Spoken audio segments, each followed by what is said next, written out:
vas haciendo varias escenas que se mueven, ¿no? Ay.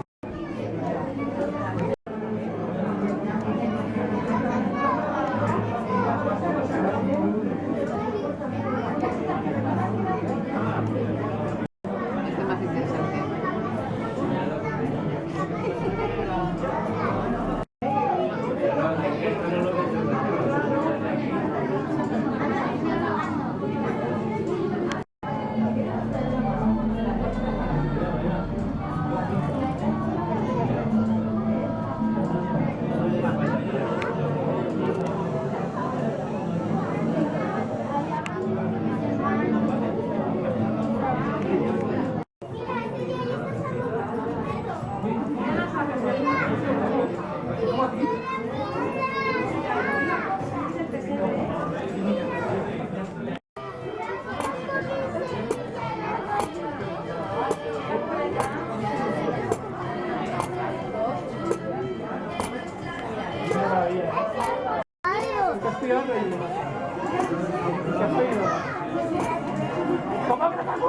Vamos a avanzar.